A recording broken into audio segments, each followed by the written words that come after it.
दिन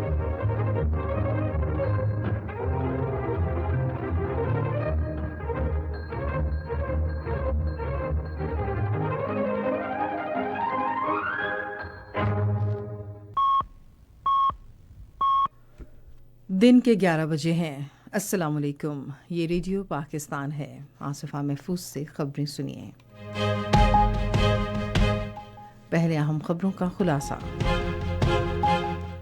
आम इंतखाबात के लिए कागजात नामजदगी मंजूर और मुस्तरद होने के खिलाफ अपीलों की वसूली का आज आखिरी दिन है। निगरां वज़ीर इत्तलाआत ने बलोच मुजाहिरीन के हकीकी तहफ़्फ़ुज़ात दूर करने के लिए हुकूमत के अज़्म का इजहार किया है। अफ़गान बाशिंदों समेत गैर कानूनी तौर पर मुकीम गैर मुल्कियों की उनके मुल्कों को बावक़ार और महफूज अंदाज में वापसी का अमल जारी है। जापान में टोक्यो के हवाई अड्डे पर साहिली मुहाफ़िज़ों का तैयारा एक मुसाफिर तैयारे से टकराने के वाक़े में अमले के 5 अफराद हलाक हो गए। और अब खबरों की तफसील। आम इंतखाबात के लिए कागजात नामजदगी मंजूर और मुस्तरद होने के खिलाफ अपीलों की वसूली का आज आखिरी दिन है। इन अपीलों पर फैसले रवा माह की 10 तारीख तक किए जाएंगे। उम्मीदवारों की इब्तदाई फहरिस्त रवा माह की 11 तारीख को जारी की जाएगी, जबकि उम्मीदवार इस माह की 12 तारीख तक अपने कागजात नामजदगी वापस ले सकते हैं। इंतखाबी निशानात इस माह की 13 तारीख को अलॉट किए जाएंगे, जबकि आम इंतखाबात के लिए पोलिंग आइंदा माह की 8 तारीख को होगी। निगरां वज़ीर इत्तलाआत व नशरियात मुर्तज़ा सोलंकी ने वाज़ेह तौर पर कहा है कि हुकूमत ने बलोच मुजाहिरीन के खिलाफ किसी किस्म की ताकत का इस्तेमाल नहीं किया और उनके हकीकी तहफ़्फ़ुज़ात दूर किए जाएंगे। उन्होंने एक निजी टीवी चैनल को इंटरव्यू में कहा कि वज़ीर आज़म अनवारुल हक काकड़ ने मुतासिरा ख़ानदानों के हामियों के खिलाफ कोई बात नहीं की, बल्कि उनका इशारा दहशतगर्द तंजीमों की हिमायत करने वालों की तरफ था। वफाकी वज़ीर ने कहा कि वज़ीर आज़म की जानिब से कायम की गई मुज़ाकराती कमेटी ने मुजाहिरीन से लचकदार रवैये के साथ मुज़ाकरात किए। उन्होंने कहा मुजाहिरीन ने यकीन दहानी कराई है कि वह अपने मुतालबात की फहरिस्त पेश करेंगे जो अभी तक मुतल्लिका हुकाम को फ्राहम नहीं की गई। तिजारत, सनत और सरमायाकारी के निगरां वज़ीर डॉक्टर गौहर एजाज ने कहा है कि निगरां हुकूमत पाकिस्तान की बरामदी सलाहियत मज़ीद बढ़ाने और पायदार इक़्तिसादी तरक्की के लिए साज़गार माहौल कायम करने के लिए पुरअज़्म है। एक बयान में वफाकी वज़ीर ने कहा कि गुज़श्ता माह बरामदात का हजम 22.2% इजाफे से 2 अरब 81 करोड़ 20 लाख डॉलर तक पहुँच गया है।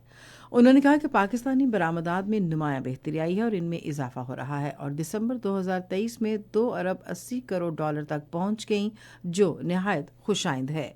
वज़ीर तिजारत ने कहा कि ये मुस्बत रुझान हुकूमत की जारी कोशिशों और पाकिस्तानी कारोबारी इदारों की कारकर्दगी का मुंह बोलता सबूत है। इंफॉर्मेशन टेक्नोलॉजी और टेलीमवासलात के निगरां वज़ीर डॉक्टर उमर सैफ ने कहा है कि पाकिस्तान मुत्तहदा अरब अमारात के साथ आईटी के शोबे में ताल्लुकात बढ़ाने का ख्वाहिशमंद है।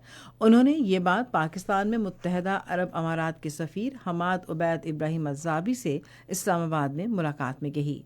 मुलाकात में बाहमी दिलचस्पी और आईटी और टेलीमवासलात के शोबे से मुतालिक उमूर पर भी तबादला ख्याल किया गया। उधर इस्लामाबाद में पाकिस्तान में बरतानवी हाई कमिश्नर जेन मैरियट से इस्लामाबाद में एक और मुलाकात में आईटी के वज़ीर ने कहा कि बरतानिया की हुकूमत ने कई दिहाइयों से पाकिस्तान में सेहत, तालीम और पब्लिक फाइनेंस के शोबों में नज़्म व नस्क से मुतालिक इस्लाहात की हिमायत की है। अफ़गान बाशिंदों समेत गैर कानूनी तौर पर मुकीम गैर मुल्कियों के उनके मुल्कों को बावक़ार और महफूज अंदाज में वापसी का अमल जारी है।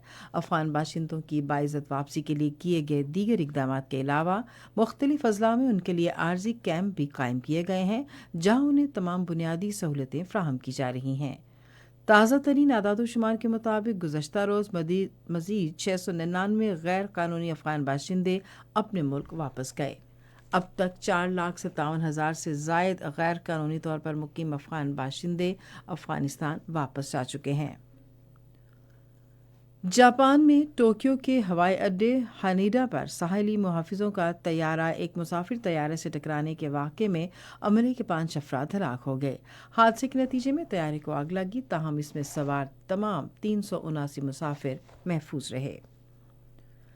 सिडनी में 3 टेस्ट मैचों की सीरीज के तीसरे और आखिरी क्रिकेट टेस्ट के पहले रोज पाकिस्तान ने ऑस्ट्रेलिया के खिलाफ अब से थोड़ी देर पहले तक 264 रन बनाए थे और उसके 9 खिलाड़ी आउट हुए थे। इससे पहले पाकिस्तान ने टॉस जीतकर बैटिंग करने का फैसला किया। ऑस्ट्रेलिया को सीरीज में 2-0 की फैसलाकुन बढ़तरी हासिल है। इसी के साथ खबरें ख़त्म हुई। मज़ीद खबरों और तज्ज़ियों के लिए विज़िट कीजिए हमारी वेबसाइट radio.gov.pk और फेसबुक के link radio Pakistan news official पर बराह रास्त वीडियो स्ट्रीमिंग भी मुलाहिज़ा कीजिए।